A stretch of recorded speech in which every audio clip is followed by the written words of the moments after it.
C'est un réel plaisir pour nous de vous présenter cette session d'information du Journal de la Ville, dont voici les titres. Élection 2023 en République démocratique du Congo, 4 candidats à la présidentielle ont déposé les dossiers de leur candidature à la centrale électorale ce mercredi 4 octobre 2023. Il s'agit de Abraham Ngalassi, Moïse Katumbi, Justin Moudekereza et Martin Fayulu, accompagnés tous des militantes et militants venus en masse pour soutenir les présidents à la magistrature suprême. L'irrégularité de la paye des enseignants par IFOD SA, la conférence épiscopale nationale du Congo accuse les gouvernements de ne pas respecter ses engagements de payer 5% de frais de déploiement sur le total de l'enveloppe globale et à prendre en charge les frais de transfert. C'est dans une conférence de presse tenue ce mercredi 4 octobre par la SANCO. C'est tout pour les titres. Encore une fois, bienvenue dans ce journal.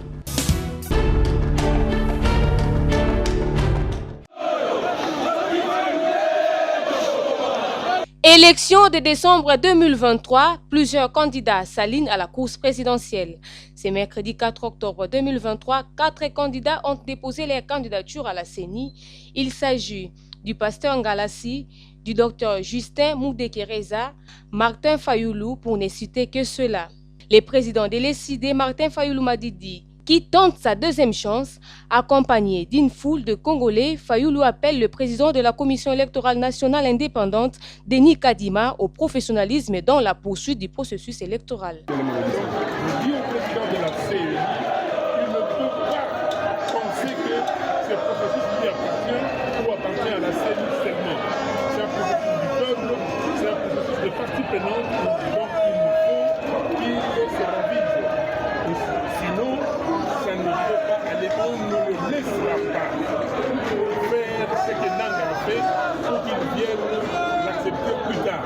On n'acceptera à personne de voler la victoire du peuple. Une vigilance et surveillance citoyenne s'impose à la population pour garantir sa victoire, a déclaré le candidat président Martin Fayulu. Aujourd'hui, nous avons réveillé, ou mieux éveillé la population congolaise. Donc, la population sait aujourd'hui ce que c'est que le vote électoral. La population va faire la surveillance citoyenne. Donc, les jours du vote, les gens vont rester dans les bureaux de vote jusqu'à la proclamation et voir si cette proclamation reflète réellement la réalité. Notez que la CENI va clôturer les dépôts des candidatures présidentielles le 9 octobre 2023.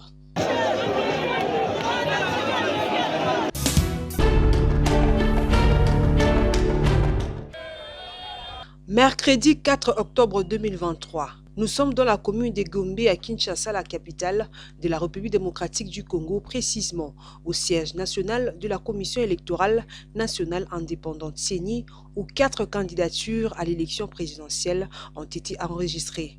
Il s'agit entre autres celle des 2 leaders de l'opposition, Martin Fayulu et Moïse Katumbi, à qui la centrale électorale avait demandé d'amener les originaux de son casier judiciaire ainsi que son certificat de nationalité.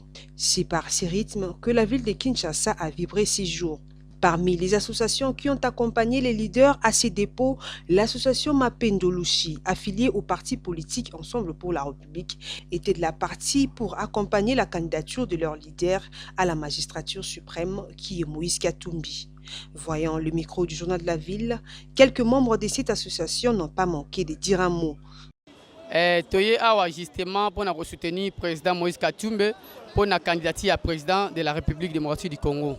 Pendant que la RDC a souffert de la pauvreté, de l'insécurité, toujours l'ingaye makasi, toujours apposé à la président pour libérer RDC na ba pasi oyo vraiment. Toye biso ba jeune toye ko soutenir papa la biso Moïse Katumbi na candidat présidentiel pour na ko secourir Congo. Congo ezo kufa. Stéphanie Kitoumé s'est dit très satisfaite que le dossier de leur président soit déposé.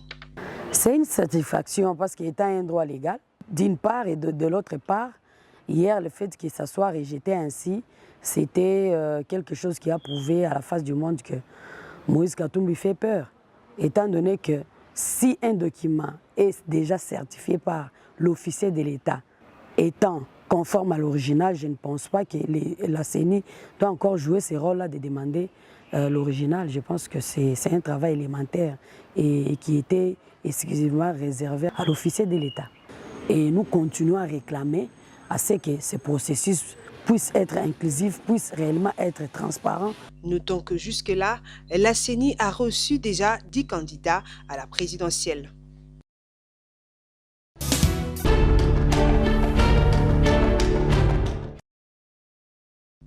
Élection 2023 en République démocratique du Congo, le docteur Justin Moudekereza, président national du mouvement d'élite pour la démocratie et les changements, MDVC, a déposé les dossiers de sa candidature à l'élection présidentielle ce mercredi 4 octobre 2023 à la Commission électorale nationale indépendante, CENI. À l'extérieur du pays pour le travail, ce sont les cadres du parti politique MDVC, conduits par le secrétaire général Augustin Bissimois, qui ont déposé la candidature de Justin Moudekereza, président national. Plusieurs militantes et militants du parti MDVC étaient également au rendez-vous pour soutenir la candidature de leur président national à la magistrature suprême. Moudekereza Justin, ce digne fils du pays, un humanitaire international qui a beaucoup travaillé pour son pays, la République démocratique du Congo, et qui fait sa fierté à travers le monde, ne jure que sur la refondation de l'État et bâtir un Congo nouveau pour tous. Notre motivation première consiste à dire au peuple congolais que le problème qui le maintient dans une pauvreté indescriptible et qui empêche le développement du pays, je l'ai découvert à travers un diagnostic jamais égalé. Certes, il y a toujours eu de problèmes regrettables de mauvaise gestion, mais au fond, il ne s'agit pas de Félix Tshisekedi ni de qui que ce soit, mais plutôt d'un système de la colonisation démocratisé, institutionnalisé et constitutionnalisé. Ce système qui nous conduit à consommer plus de la moitié de notre budget dans le fonctionnement des institutions politiques devra cesser avec votre humble serviteur, le docteur Justin Moudekereza, soutenu par l'ensemble de compatriotes conscients de nos défis. Notre vision de refonder l'État et bâtir un Congo pour tous, soutenue par 5 principaux piliers, nous exige, quand nous serons élus, de nous livrer en toute rigueur dans une bataille de la revanche de la politique du développement pour tous sur la politique d'enrichissement de la classe politique au détriment de tous. Le docteur Justin Moudekereza est le 10e candidat à la course pour la magistrature suprême, aux côtés notamment de Matata Pogno, Radiabo Tebabo, Constant Moutamba, Frank Diongo, Rex Kazadi, Adolphe Muzito, Denis Mukwege et Moïse Katumbi.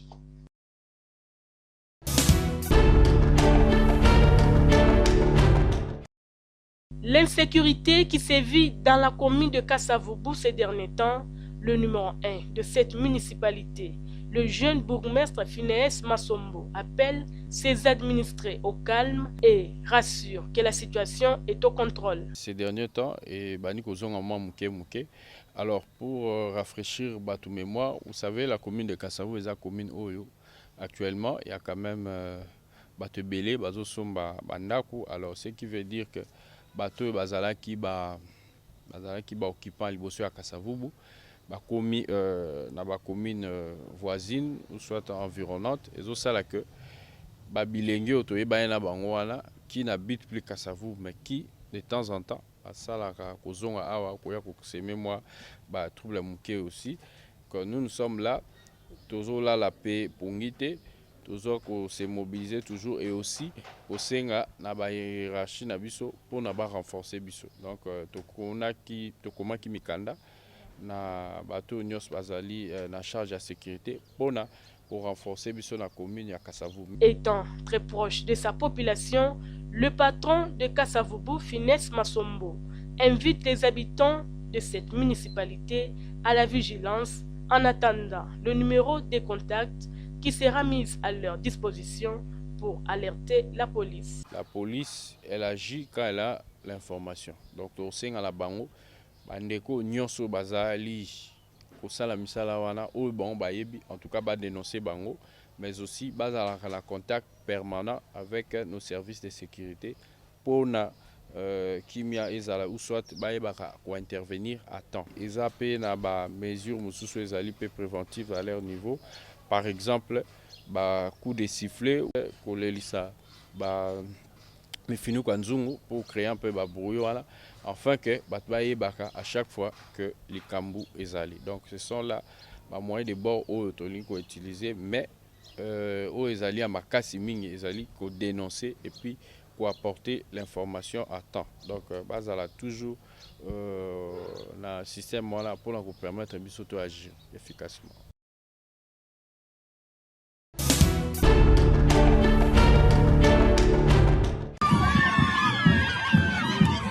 Aussitôt arrivé dans le territoire de Bagata, dans la province du Kwilu, dans le cadre de sa tournée de sensibilisation de la population sur la paix, l'amour et la cohabitation pacifique entre les villages, Faustin Bimitia, président de l'ASBEL, le jeune authentique et visionnaire du combat Ndundu, intensifie de recherche et négociations pour les projets de développement des entités territoriales décentralisées. C'est dans cette optique et sur demande de la jeunesse de Bagata qu'un lot important de ciment a été remis à l'administrateur du territoire en présence du bourgmestre, du chef des services au sport et du président de jeunes de Bagata. Ces sacs de ciment qui vont servir au lancement officiel des travaux de construction du stade de la cité de Bagata. Geste qui entre dans la vision ferme des Javiba, qui est celle de militer pour l'autodéveloppement des villages.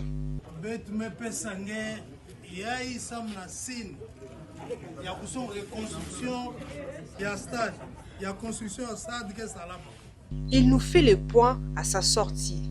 Comme vous le savez que depuis le début du mois de juin 2022, les grands Bandundu en général et les triangles Kwamut Bagata Kenge en particulier est victime des atrocités suite au conflit d'Itekeyaka. Pendant la sensibilisation, lors de la tenue de conférence ici à Bagata, il y a eu des recommandations de la jeunesse pour son encadrement. Il nous a été recommandé d'encadrer la jeunesse dans le cadre du sport. Alors, le problème des stades nous a été posé. C'est pourquoi, après réunion des Javiba, le comité directeur avait décidé d'accompagner la jeunesse du territoire de Bagata par la construction, la modernisation de ces stades. Nous venons de remettre officiellement quelques sacs de ciment. Le premier lot est arrivé et dans les prochains jours, les restes vont arriver et nous allons continuer à accompagner ce travail jusqu'à son inauguration. Une joie immense pour l'administrateur du territoire. Na sepeli makasi na ASBEL eloko asali pour que apesa lisusu bokasi na stade ezonga ndenge ezalaki topesi ASBEL longoni mpe jeunesse ya Bagata basepeli makasi nango bakosoutenir bango po bakende liboso.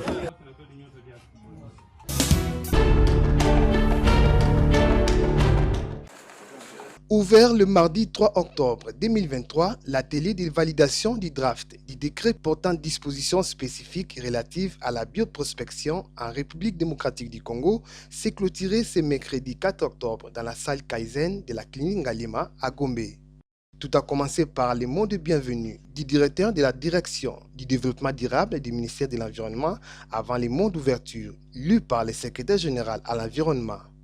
Pendant 2 jours, les participants composés des parties prenantes représentant différentes institutions publiques, la société civile, les organisations des peuples autochtones ont enrichi ces documents en procédant aux amendements et des recommandations avant sa validation.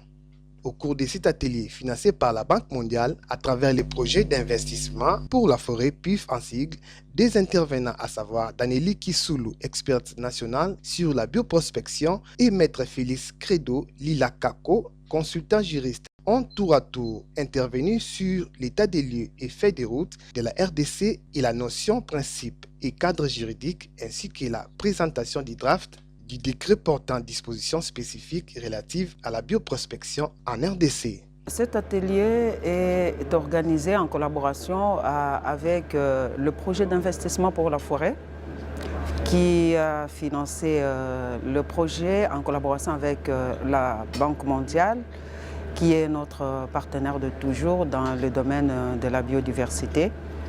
Cet atelier est organisé pour sensibiliser les parties prenantes à la validation d'un document stratégique qui est le projet de décret sur la bioprospection, qui est un document très important pour nos communautés. Nous avons comme finalité d'organiser cet atelier, de faire doter notre pays d'un cadre juridique, qui est le projet, le décret sur la bioprospection, qui répond aux attentes et aux exigences internationales du protocole de Nagoya, qui est un traité international que la RDC a ratifié depuis 2015. Nous ne faisons que respecter les exigences internationales auxquelles la RDC a souscrit. Ce travail concerne tous les enfants de la RDC, ça concerne les communautés locales et les populations autochtones. Ce sont eux qui sont les plus biopiratés dans ces domaines-là. Et donc le texte est une innovation qui est issue de la Convention sur la diversité biologique et du protocole de Nagoya sur l'accès aux ressources génétiques au partage équitable des avantages liés à ces ressources. Et donc il est opportun pour la RDC, qui a déjà depuis 2014 une loi spécifique sur la conservation, de se doter des mesures réglementaires pour arriver à doter le pays d'un outil juridique assez efficace pour lutter contre cette biopiraterie et permettre aux communautés locales de tirer le profit de leurs ressources génétiques et des savoirs traditionnels.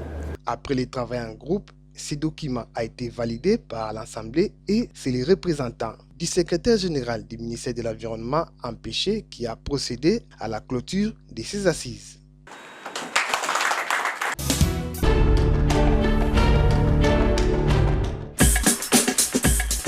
Madame, Messieurs, c'est la fin de cette session d'information. Merci de nous avoir suivis.